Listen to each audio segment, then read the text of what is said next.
गरीब आणि खेड्यागावातला माणूस हेऱ्याचा, त्याचा मोबाईल नंबर नवा घ्यायचा आणि त्याचे आधार कार्ड आणि डॉक्युमेंट घेऊन बँकेत खातं खोलायचं. नमस्कार, मी प्रवीण तायडे.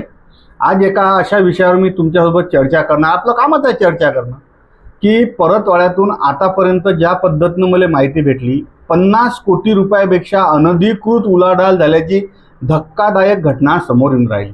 यात काही परतवाड्याच्या बँकेच्या माध्यमातून व्यवहार होत आहे. तुम्हाला थोडंसं नेटवर्क समजून सांगतो. एक एजंट आहेत काही लोक. हे एजंट लोक गावखेड्यात काम करणारे लोक जाऊन भेटतात. सगळ्यात पहिले या ठिकाणी एक मोबाईलवाला आहे, त्या मोबाईलवाल्याजवळून त्याच्यासाठी एक नवीन क्रमांक घेतात. क्रमांक एकदा त्याचा ॲक्टिव्ह झाला की त्याचं आधार कार्ड घेतात. पॅन कार्ड असेल तर पॅन कार्ड, नसेल तर पॅन कार्ड काढून देतात आणि त्याचं बँकेत अकाउंट काढतात. बँकेत अकाउंट काढलं, फक्त त्याचं काम आहे बँकेत अकाउंट काढून द्यायचं. त्या व्यक्तीचा मोबाईल नंबरही त्या एजंटजवळच राहते आणि त्या व्यक्तीचं बँकेचा नंबरही त्याच एजंटवर राहते. ठीक आहे, इथपर्यंत गोष्ट क्लिअर झाली. याच्यात खरी मजा पुढे आहे. एखाद्या समजा मी माझ्या आधार कार्ड, पॅन कार्ड आणि मोबाईल नंबर देऊन अकाउंट काढलं. नंबरही जो एजंट काढते त्याच्याजवळच असते. माझ्या काम सरलो, मला फक्त महिन्याचे 4,000, 5,000, 6,000 रुपये ऑटोमॅटिक भेटत जातील. अशा पद्धतीचे परतवाड्यातल्या काही बँकेत शेकडो खाते काढले आहेत. ज्या बँकेत खातं काढताना माणूस त्याच्यातले येतात की बा तुमचं वार्षिक उत्पन्न किती आहे. वार्षिक उत्पन्न असते 15,000, 20,000, 25,000, 50,000 आणि त्याच बँकेत एका वर्षात 50-50, 60-60 कोटी रुपये, 50-50, 60-60 लाख रुपयाचे व्यवहार होऊन राहिले. कोण्याच्यातून 5 लाख, कोण्यातून 10 लाख, कोण्यातून 20 लाख, कोण्यातून 25 लाख, अशा प्रकारचे व्यवहार होऊन करोडो रुपयाची अनधिकृत उलाढाल चालू आहे. ही उलाढाल कशी होऊन आली? यात हवालाचा पैसा आहे का? यात नंबर 2चा पैसा आहे काय? याच्यात क्रिकेटच्या सट्ट्याचा पैसा आहे काय? आणि विशेष म्हणजे हा पैसा कोण्या कामासाठी वापरला जाते, याचा मास्टर माइंड कोण?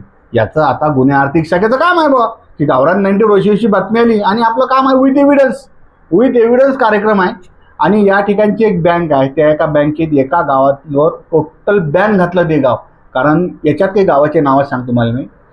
बेलखेडा आहे, वडोरा आहे, हत्तीघाट आहे, निंबोरा आहे, पलासखेडी आहे, काही खरपीतले आहेत, काही मुगलेतले आहेत, काही चलपुरातले आहेत, काही परतवाड्यातले आहेत. हे जितके अकाउंट काढले आहेत हे सारे गरीब लोकांचे अकाउंट आहेत. ज्या माणसाचं वार्षिक उत्पन्न 50,000 रुपये आहे, त्या माणसाच्या बँकेच्या अकाउंटमध्ये लाखो रुपयाचा व्यवहार खेळून राहिला. होते कसं? पैसा अकाउंटला येते.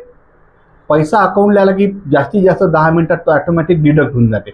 म्हणजे पैसा येते, पैसा जाते. फक्त अकाउंट मी आहे प्रवीण तायडेच्या नावानं अकाउंट, पण त्याचा हँडलर वेगळा आणि त्या अकाउंटला यूज करणारे वेगळे. याची एक सिस्टमॅटिक नेटवर्क सेट करून ठेवला आहे की नंबर 2चा पैसा, हा पैसा येते कुठून? हा आखाती देशातून येते, कोणत्या देशातून येते, हा पैशाचा दुरुपयोग होऊन राहिला काय, हवाला आहे का? याचा साऱ्यात मोठा खेळखंडोबा सध्या निर्माण झाला. मध्यंतरी या प्रकरणासाठी दिल्लीची काही पोलीस यंत्रणाही परतवाड्यात येऊन गेली अशी मला माहिती आहे. त्याची आता पुढच्या एपिसोडला मी डॉक्युमेंट दाखवेल की बाबा ते आली होती, त्यानं काय काय तितंबा केला. याच्यात सर्वसामान्य माणसाच्या मागं एक लोचा नक्की लागते की ज्या माणसाच्या पुऱ्या आयुष्यात त्याचं इन्कम 10 लाख नाही, त्याचं 10 लाख रुपयाची उलाढाल 1 किंवा 2 महिन्यात जर होत असेल तर इन्कम टॅक्स त्या माणसाला रिपोर्ट देऊ शकते. म्हणजे काय बाबा तुम्ही व्यवहार कुठून होऊन राहिला? यात गुन्हे आर्थिक शाखेची जबाबदारी आहे की या संपूर्ण अकाउंटची माहिती काढा.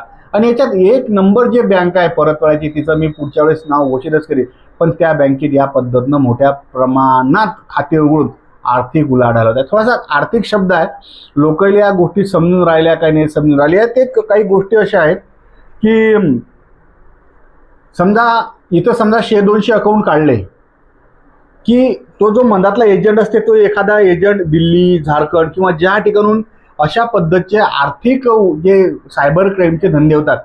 आपण पाहित नाही का एखाद्या वेळेस मोबाईलवर कॉल येते की तुमचा, मग तुम्हाला एक OTP आला, त्या OTP त्याला म्हणतात काहीतरी पॉईंट ऑफ सेल POSचा मेसेज येते. तशा पद्धतीनं या पैशाची उलाढाल करण्यासाठी होत आहे. ज्या माणसानं, गरीब माणसानं ते अकाउंट काढलं असेल त्यानं कोण्या उद्देशाने काढलं असेल, आणि दुसरी गोष्ट त्याच्यासोबत काय होत आहे, हा साऱ्यात मोठा तितंबा. म्हणजे शेकडो खात्यातून करोडो रुपयाची उलाढाल परतवाडा शहरातून होत आहे. आणि ते उलाढाल तितंबा गावरान 90 दाखवला. याच्यानंतरचा भाग इतका खतरनाक आहे की त्या भागात याचं नेटवर्क कोण्या पद्धतीनं काम करते, कोण्या पद्धतीनं लोक हेरते, कोण्या पद्धतीनं सिलेक्शन करते, कोण्या पद्धतीनं अकाउंट करते, कोण्या पद्धतीनं व्यवहार करते, हा टोटलच्या टोटल तितंबा तुम्हाला नक्की पाहायला भेटणार. विशेष म्हणजे अशा कोणत्याही आमिष भेटलं की 5-10 हजार रुपये तुम्हाला महिन्याचे भेटतात, यात मागं पडू नका. यात जर तुम्ही अटकले असाल तर रितसर गावरान 90 आहे, नाही तर परतवाडा पोलीस स्टेशनला जाऊन तुम्ही तक्रार करू शकता. कारण ज्या पद्धतीने काही गावाची नावं सांगितली त्या गावात मोठ्या पद्धतीनं अकाउंट निघाल्याचा संशय मला तरी व्यक्त होता. आणि हे माहिती गावरान 90 येते. हा एक जबरदस्त सब्जेक्ट आणि जबरदस्त आर्थिक उलाढाल परतवाडा शहरातून होता, इतकं मात्र नक्की. पण त्या पैशाचा उपयोग कोण आणि याच्या पाठीमागं असणारा दाता कोण, हे गावरान 90वर लवकरच.